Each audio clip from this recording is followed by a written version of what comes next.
gathered at the airport in Melbourne, Florida tonight. Randy Kay caught up with some of them to see how they thought he did in the debate. Among the Trump faithful at this Florida rally, there was little doubt about who won the night. He held his composure very strong last night. She tried, she gave it her all, but I don't think he bought it. He did not fall into that trap. Do you think that he was prepared? I don't think he was prepared. He's prepared for everything. Do you think he made any mistakes? I don't think he made mistakes. No mistakes, but some interesting admissions. When Hillary Clinton suggested Donald Trump may not have released his tax returns because he hadn't paid federal taxes, Trump seemed to admit it, calling that smart. Some supporters jumped to his defense. He's paid his taxes. He just doesn't want people... How do you know that? Well, why wouldn't he?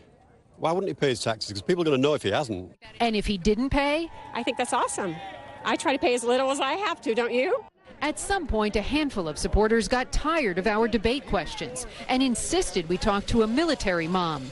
That's when things turned ugly, with this woman calling us, the media, vultures and cowards. Get your butt down there and you interview her. Give her the respect she needs. If you're not here to interview military, leave.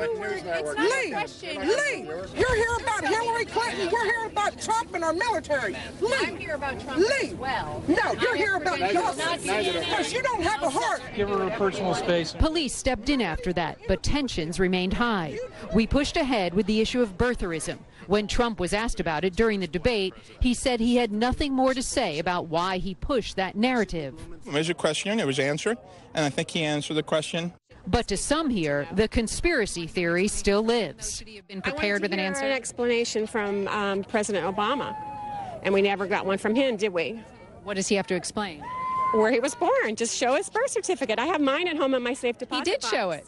No. And what about when Mrs. Clinton chided Trump for referring to a former Miss Universe pageant contestant as Miss Piggy, and then later, apparently because she was Latina, as Miss Housekeeping? As a woman, does that language bother you? No, it's silly.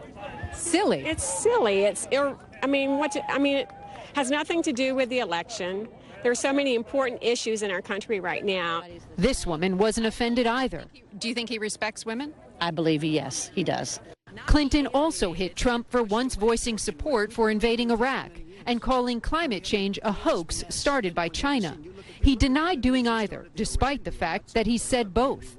This supporter was forgiving, especially on the issue of climate change. And that China was behind it. I believe Al Gore's behind it making money. He's gotten rich off of it. Should he have admitted that he had said that, or no, it doesn't bother you? It don't bother me a bit, because I'd have told him the same thing. I said, that's a hoax and a half right there. And despite CNN's polls showing Clinton had the stronger night, we couldn't find anyone here now voting for her. Hell no, I'm voting for him. He's my man. Randy joins us now from Melbourne, Florida. So how did it end?